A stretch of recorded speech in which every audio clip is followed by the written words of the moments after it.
Let's go. You could have been anywhere in the YouTube world, but you're here with me, and I appreciate that. Welcome to Zay Reviews. And once again, we are reviewing this week's installment of Friday Night Smackdown. This time we are coming from Westchester, Massachusetts. So the night starts off with the Raw Tag Team Champions, Team RK Bro. Randy Orton takes to the mic and he says that him and Riddle have come to the house of the Bloodline to answer the challenge that the Usos have laid down in the previous week. The Usos come out, and of course, before we get our answer, we do get an exchange of words between the two. The Usos saying, hey, look, you done came to enemy territory. You are in the Bloodline's house, and we the ones. You have no business being here, but since you're here, we want to know what the answer is. Do you want to face us championship for championships? What's good? Orange says, you know what, I take it back. This is not y'all ring. This is my ring. I've been here for a long time. I've won every championship that there is to win. But it's time that we get some undisputed tag team champions. So you know what? To answer your question, yes. So we are going to get that championship versus championship match.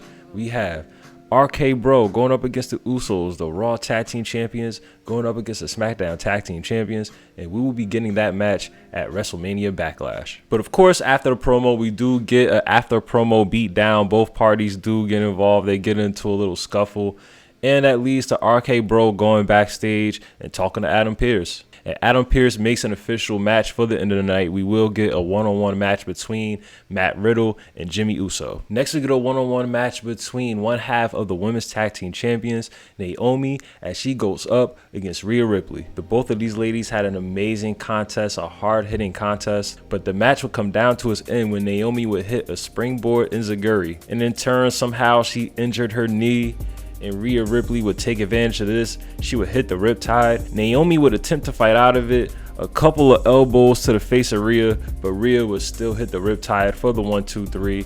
And Rhea, she beat Naomi clean. After the team of Rhea and Liv got their shot at the Women's Tag Team Championships and lost, now Liv has a singles victory over Sasha and Rhea has a singles victory over Naomi. So now the team of Liv and Rhea will get their rematch for the Women's Tag Team Championships on the upcoming episode of Raw.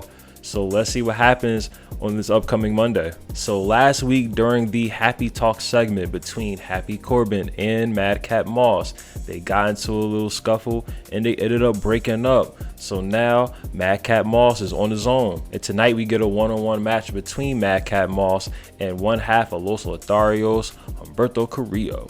So we do get this little showcase for Madcap Moss. He gets a quick match, a quick victory, quick pin. He hits a reverse neck breaker on Humberto Carrillo for the 1-2-3. And of course, after the match, Angel got in Humberto's face. So I don't know if they're going to tease a breakup between these two. They just put these two together.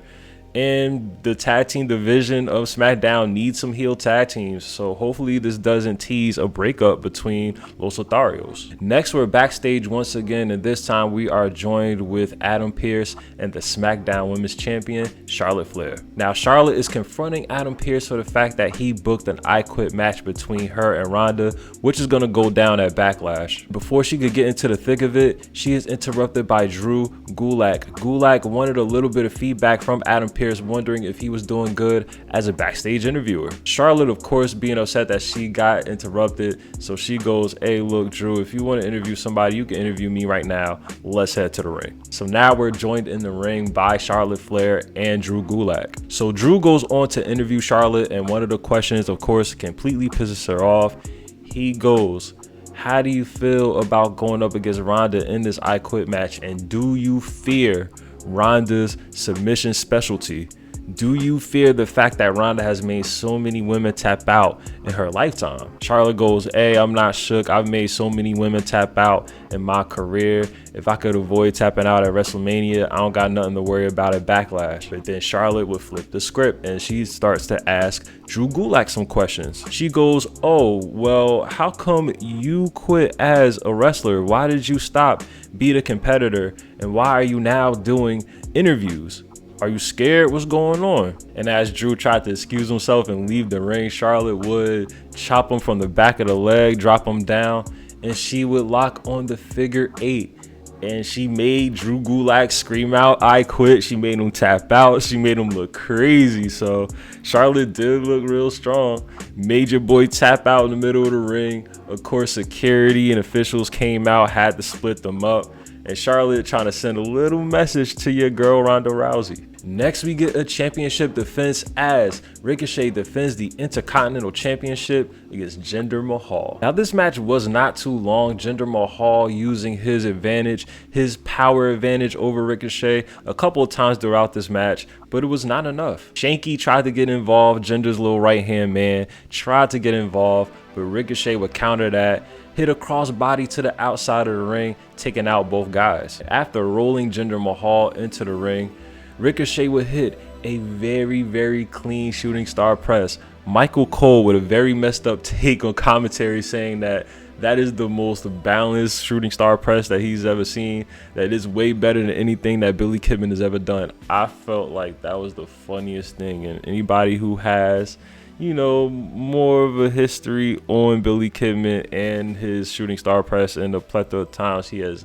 injured his colleagues is messed up. That Michael Cole made that little comment, I swear it was messed up. But it looks like that Ricochet is about to start utilizing the shooting star press in his moveset, but the man does successfully defend the Intercontinental Championship. Now, next we do get a very awkward promo from Lacey Evans. Now, if she truly did have a rough upbringing, more power to her for coming up out of that. You know, it's such a blessing what we could do in this lifetime. But man, I know all parties involved had to sign off on it for them to exploit her life as a storyline. Like, if it's just a storyline stuff, then it is what it is. But if this is real things that this woman has went through, hey, look, check the promo out for yourselves. It is kind of iffy. But we do get the main event of the night next. We have one half of the Raw Tag Team Champions, Matt Riddle, going up against one half of the Smackdown Tag Team Champions, Jimmy Uso. Now, since both of these guys are one half of their respective Tag Team Champions, this match could have went any way.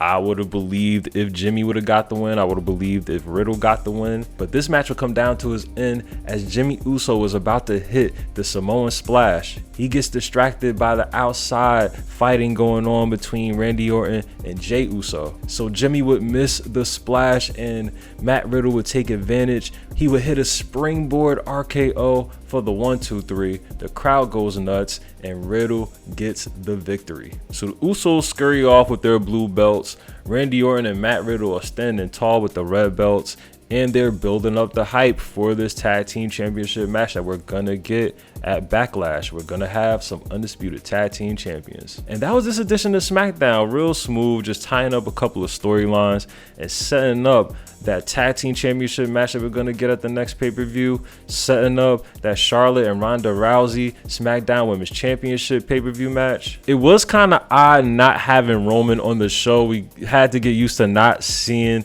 the head of the table on the show, but it is what it is. So this is this week's edition of Smackdown. Thank you so much for following through to the channel once again. And if you haven't already, make sure that you like, comment, share, subscribe, turn on notifications on, and engage people.